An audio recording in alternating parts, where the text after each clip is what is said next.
John Fredericks Radio Network. Joining us now, State Senator, Republican, South Side, Bill Stanley. Senator, great to have you, sir. Great to be with you, John. It's been a while, hasn't it? It has been a while. We're so glad to have you on. So, what a General Assembly session. You're still there. Got to do the budget, I guess, on Thursday, appoint judges. So we get extended a week, but breathtaking results by the caucus of the corn. Let's get with the state Senate, though. I had Chap on yesterday, and he was telling me we agreed that the Senate has become in Virginia not only the backstop, but the temperate chamber of reason. Would you classify it that way as well?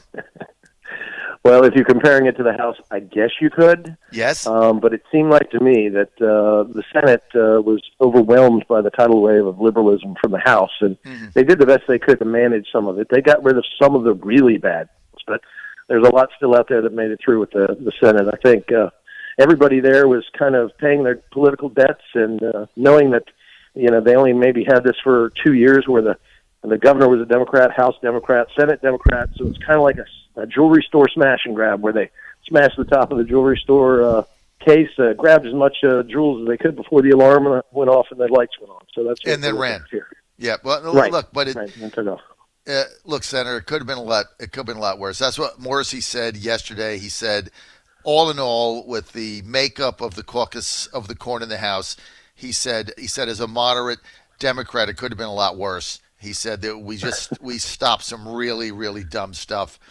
He said dumb. That's his words, not mine. Let's get to some of the positives, though. And let's start with redistricting in Virginia. It looked for a couple of days there like it was not going to get bottled up in committee by Joe Lindsay. It gets out. Somehow it gets to the floor. Then it almost dies again. Is it the panacea? Well, I mean, it's probably the best way of redrawing the lines for the next decade to make sure that partisan gerrymandering is not a part of Virginia's way anymore. It had to happen. It should have happened. It's the right thing to do. But the politics involved in it all the way down to the last minute, as we were getting ready to adjourn on midnight, and the House had not finished their work. They held up that sending that passed piece of legislation over to the Senate, which they had to do so it would go on to the governor, and used it in order to get extra time on Saturday and into Sunday to try to get their work done. So they basically said, we're going to kill this redistricting amendment unless you give us more time to do our work so we can pass some more bad bills. So it ended up being a political football of all things, and it shouldn't have been, but that's how it ended. Senator Stanley, okay, let's get to gambling in Virginia. I've been a big supporter of getting casinos here. Two reasons. Number one, because I think it's good for the economy and also good for the tax base. But secondly, because the money's getting sucked out to Delaware, People's Republic of Maryland, MGM Grand, West Virginia. It's finally done. What happens now? Well, I think it goes to referendum in the areas that are identified, 4 areas, of course, from Bristol, Portsmouth, Danville, and other places. Richmond could have one. The sustainability is really going to be the question, is how many casinos is enough casinos and can be sustained economically where the investment is worthwhile, where they can, not just be up and then taken down. So you're talking about probably Bristol and Portsmouth are definite areas where you think, I would think casinos are going to go in. I'm wondering about whether then after that, the other 2 places that are identified can sustain those, or that we'll actually see them happening. As you know, John, I wasn't for casino gambling. It wasn't a moral issue. It's not a religious faith issue for me. It was just a belief that, the way that they had put this to us down in Southside and Southwest was, this will be, as you used that word just earlier, your panacea. And I don't believe that that's the panacea that's going to revive the economy of Southside and Southwest Virginia. It will help, but it's not the be-all and end-all. And so my fear is that Northern Virginia, that is now running the House of Delegates and the Senate, whenever we say, hey, we need something for your infrastructure project, a highway project, they're going to look at us and say, well, we gave you casinos. What else? And so I do worry about that and what it may do to the economies that are struggling to recover down in the other parts of Virginia. But you won. You got your way. You're going to have a casino. And in 4 years, you'll be maybe at the Pamunkey Casino losing your money. But, when you have a business model that the business mantra is that the house always wins, that's maybe not necessarily the kind of economic driver we want in our area. It's called entertainment, and the money is going to Maryland, West Virginia, and Delaware now. That's my issue. If the money wasn't going there, I wouldn't be so adamant about it. But and then MGM comes into Virginia trying to get Richmond in a bid after they've sucked us dry. What a bunch of phonies and hypocrites. I tell you what, no way they should get one. But let me just ask you this. Now, so it passes in these and I think it's all going to pass. It's going to pass in Richmond, in Norfolk, Portsmouth area, Bristol, Dumfries. It's all going to pass. I get what you're saying. It might be, if you get 5 of them, it just might be too much. I can see that. But they're all going to pass. How do these get awarded, right? You got Rosie's wants a casino, MGM wants a casino, the Pamunkeys want a casino, other people are coming in, Harris is now making a bid. Who chooses that? Well, I think, of course, the locality is involved. Danville's had some bids from some casino operators already.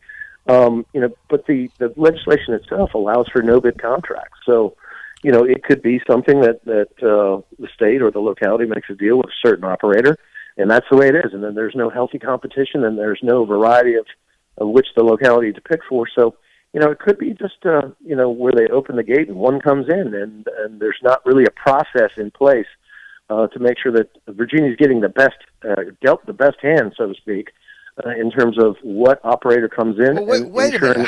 How did you pass this without enabling a legislation format to have different bids? I mean, how can somebody just come in and take it? How could one operator come in and be favored over others? Well, and that's just the question. I think one of our biggest objections was the no-bid process in this. I've never seen us where we're regulating and legalizing a certain industry, and that industry is based on a referendum of the people voting for it to come in, and then there's a no-bid process that's after that. So, that's the real problem here that I think I see. And when you have a no-bid process, it's not transparent, it's not in the public, and it's fraught with dangers and perils that most people, most citizens who may have voted for the referendum may not even see. So I do have some concerns about that. All right, so it passes in Danville, and you represent the South Side. It passes in Richmond. Other people represent that. MGM wants it. Pamunkeys want Richmond. Colonial Downs wants Richmond. MGM wants Richmond. What is the choosing process? You got me, John. You got me. I mean, I can't even begin to tell you how the choosing process will go about. I don't think anybody here really knows. It's, the casinos are 4 years away from being built. It's at least a 1-year referendum. Let's say if we start this November, then it's a 3-year process after that to get them up and running. So, we've got some time in Virginia to kind of work out the details. I hope we revisit this as not just a no-bid contract awarding process, and we put some transparency in it, because this is really going to fundamentally change Virginia in that way, and I think we need to be careful, and we need to be honest and open with the people that vote for it. Right. You're on the John Fredericks Radio Network, Trucking the Truth Across America. We're with State Senator Republican Bill Stanley. Senator Stanley is from Southside Virginia. He's from Manita, Virginia, and that's the Danville area, Southside. Senator Stanley, let's get to the gasoline tax for roads. I don't have a problem paying for roads. I loved, as you know, I was a huge proponent of Bob McDonald's 2013, I guess you call it biggest tax increase ever. Living in Southeast Virginia, driving to Washington since 2013, it's about 2/3 done. It's cut an hour and a half off my drive to D.C. When it's all done, it'll cut 2 hours off. You can't build roads without money. 10% gasoline tax, I have no problem with that if it goes to the right things. Is it going to impact I-81 at all? Well, I-81 is built into the transportation omnibus bill, which Dick Sasslaw carried. So I-81 bonding and those kind of revenues generated by the sales tax and also the gas tax will go back into the expansion of I-81 from 4-lane to 6-lane. So that helps. But think of it this way. In this year, in July 1st, our gas tax will raise from about 9 cents to 20.2 cents a gallon. That next year it goes to 24 cents. And the year after that, in 2022, it's 28 cents. So we go from 9 to 28 cents a gallon. Now, for those that live in Northern Virginia and their average income for a family of 4 is $100,000 or more, But when you look at an average income down in my area for a family of four, it's $30,000. The cost of living is different in different regions. So while John Smith up in Northern Virginia might be able to handle that 20-cent gas tax, quite frankly, it may be more burdensome on those people with lower incomes in my regions, in the urban areas and the rural areas. And especially we drive farther to get to places because we're spread out. We're not so compact like Northern Virginia is. And so that may be a real kitchen table issue for men and women, fathers and mothers, families in my area in terms of how do they accommodate in their budgets this increase that's going to occur in their daily lives. Now, right now, as long as the Russians and the Saudis are in this fight over oil, we won't see an impact. In fact, we'll see our gas go down. In fact, the revenues will go down for Virginia. But, I think when gas gets right back to where it's going to be, and it always does at some point, it fluctuates, it may have a real impact economically on our people in Southside and Southwest, adversely so. Well, you need the money for the roads. You can't keep I-81 the way it is. You sit there for hours trying to get in and out of that, Bill. Like me, you've been on that many times. I feel bad for those I don't take I-81 except when I go there. I feel bad for those that have to go up and down I-81 because living in Southeast Virginia, going up the Golden Corridor, if you will, I hate to say that, but that's what it is. Going up there, we're getting all the benefit of the tax increase for the roads. It's all there from Virginia Beach to Washington, D.C., inside the district where my office is there. We're getting all the benefit of it. ID1's not getting crap. Why? Well, and I think that's a real snapshot of exactly why we've seen economic development and growth in Northern Virginia and Hampton Roads area, because they have the transportation infrastructure. They also had transportation taxing authorities, which have used the sales tax to gain a major financial advantage in being able to do road projects combined with state money. We don't have that kind of tax base that, say, Hampton Roads does. They raise the sales tax 0.5%. They raise hundreds of millions of dollars. You raise the sales tax down in my area, you're going to raise maybe tens of millions of dollars. And so you can't get a road project done for tens of millions while you can do a lot with hundreds of millions. The problem is that we're constantly overlooked. Even though we were the industrial leader in Virginia, we're the ones that built Virginia, we need some road infrastructure. I-81 is just one problem that we have. That's a major interstate corridor that needs to be taken care of. Those two lanes, especially with all the trucks, constantly bottles up, as you said. But we also need, infrastructure, maybe an interstate highway like I-73 or some kind of connector to connect Southside to the North Carolina economy and the three deepest ports outside of Virginia's, which is Charleston and Wilmington, Delaware, and Savannah, Georgia. We could use a road project. We call it a Southern Connector. It's a $600 million project. $600 million is just a drop in the bucket for Hampton Roads in Northern Virginia. For us, it's a major deal. But Virginia as a whole here in Richmond does not think that that's a priority. And so we get left out. I mean, we're one of the largest planning districts for VDOT. No, I mean, look, you're totally getting screwed. And this is coming from somebody that is reaping the benefit of living in the area that's getting all the money. You guys are getting screwed. And that I-81, not only is it a disaster, and you spend hours just sitting in traffic, it's dangerous with those trucks and everything. And you guys got to solve that, Bill. And it is unfair because you don't have the political muscle, the Southeast up to Northern Virginia through Richmond, because you got all the legislators there, you got all the population there, they get all the caucuses, they get the money, they do whatever they want. You guys are left holding it back. All right, I got a couple other things. Let's get to driver cards for immigrants. So what do you think? Mm-hmm. Certainly I voted against that. It started out as full driver's license for immigrants. It's now a driver privilege card. I think, I understand the policy that the Democrats have chosen on this, but quite frankly, I remember Sonny Bono, when he was running for Congress, was asked a question in a debate, and they said, "What is your position on illegal immigration?" And his simple answer was, "It's illegal." So, I think that kind of sums up what we're doing. I understand the safety concerns. I understand the needs that may be prevalent. But these driver's license cards, ultimately, I don't think are going to be a good thing. And we'll just have to wait and see on that one. Bill, Amanda Chase is running for governor in 2021. You're kidding me, really? Yes. Is she? I didn't hear about that. I know it's nobody's talking about it but me. but she is. That's true. And her. Yes, her on my show. Yes, she is running for governor, and she wants to make two-way the litmus test issue. She wants a test. It isn't a bad strategy. I do have to commend a couple things she's done. Number one, she says, I'm going to test the power of two-way, of those in Virginia that want to keep their gun rights. I'm going to test the power. And if I get blown out and nobody comes out for me, then it's just not there. Maybe the opposite will happen. I'm going to test it. I'm going to test the limits of that.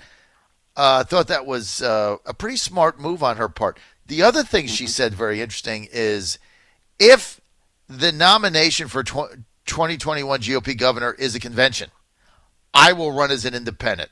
I also thought that was astute, because if I'm on state central committee without making the sausages here, I'm thinking about, okay, if I vote for a stupid convention, which, as you know, I hate, if I vote for a stupid convention, Chase is going to run as an independent, and the Republicans are going to get annihilated.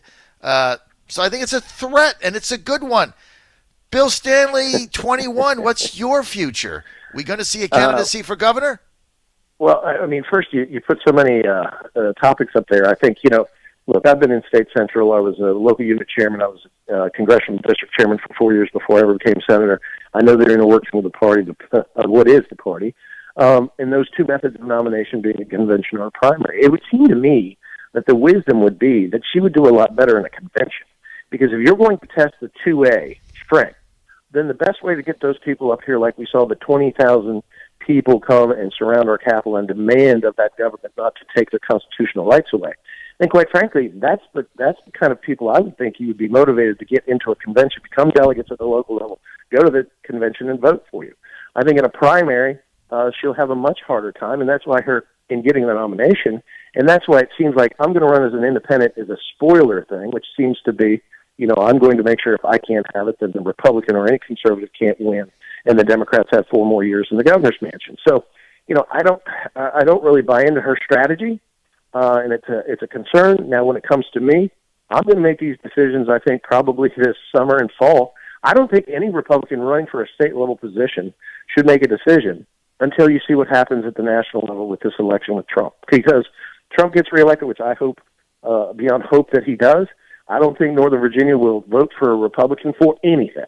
And so that, unless you have a coalition of the rest of Virginia, ROVA against NOVA, your chances of winning a statewide election coming up in 2021 are lessened. So I'm going to make those decisions after talking to my beautiful wife, Laura, and we'll see what happens. If not this round, then definitely the next round. But right now, I'm seeing such a regional divide where Northern Virginia is taking priorities and imposing their values upon South Side and Southwest Virginia to the point where, we've got to fix that. We've got to be less regionally divided and more working together as a state and a commonwealth so that everybody benefits from it. Everybody, our highways are widened in the same way as Hampton roads, and our economy is on par with those of Northern Virginia Hampton roads. So I'm making that decision down the road, but we'll see what happens. I'm not afraid of convention. I'm not afraid of a primary.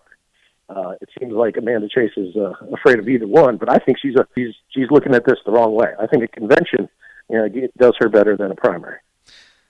That could be, but that's conventional wisdom. But I think she agrees with me that conventions are killing the party, and if you continue to have them, you're going to continue to lose seats and get blasted and have a fax machine and a beeper, which is basically what the Republican Party of Virginia has right now. So, hey, keep having conventions, keep contracting your party, and pretty soon you'll have 8 people in a meeting in Danville, and that's going to be the end of it. Why anybody would go to Danville, I have no idea, except for the casino. When the casino comes, I'll go to Danville. I'll drive down 58. I'll go 50 miles an hour, because if I go 55, I'll get 3 tickets, which fund the government. So I'm not going to do that. But let me just say this, Bill. In all that's Emporia, by the way. That's not my area. Whatever. In all seriousness, Emporia. They fund their government by giving you tickets coming off and on 95. Have you seen their courthouse? It's beautiful. The courthouse is beautiful there. It's an incredible structure. I know it inside and out, Bill. Mm-hmm, I bet you Unfortunately. That's why I try not to go there. But just call the Stanley Law Group and we'll take care of you, okay? No problem. Let me just ask you this, Bill, straight out. Sure. It's a trade-off to be made, right?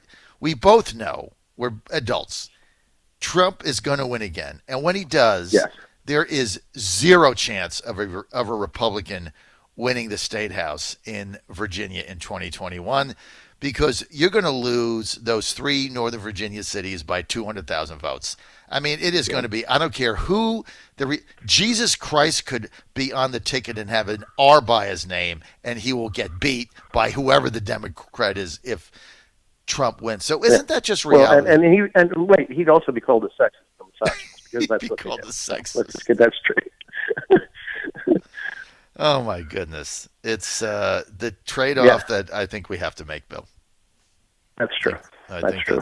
I don't disagree with you, but that's always the challenge. I mean, they outvote us. They have the numbers are going on. Now that we're taking away voter ID and the other, safety measures to make sure every vote counts and the right person votes in the right election, you're going to see those numbers go up as well. So it's a real challenge for Republicans, especially in those areas. But I grew up in Northern Virginia, so involuntarily, my dad was in the Navy, and I know that area. I ran a small business there for a long time, so I understand Northern Virginia. But even the Northern Virginia that was in 2000, when I came back home to Franklin County, is not the Northern Virginia of 2020. Well, Senator Stanley, thanks for being with us. I just wanted to tell you, too, I got a shout-out here for Krause. Richard Krause, your chief of staff, legislative aide, and political consultant. He was my consultant when I ran our slate for Trump delegate in 2016. We came from nowhere to win based on his consultancy. So tell Krause that this time we won already. We were unopposed. Our ticket was unopposed, and it was unopposed because I simply put a tweet out that said we were going to retain Richard Krause once again as our consultant. And that immediately scary. It scared off the whole competition. He is an 800-pound gorilla, actually 800 pounds. But he's quite a political mind. I love having him. He's not only just one of my greatest friends, but he's great to work with. And I was happy to loan him to you back then. I was going to loan him to you this time with conditions.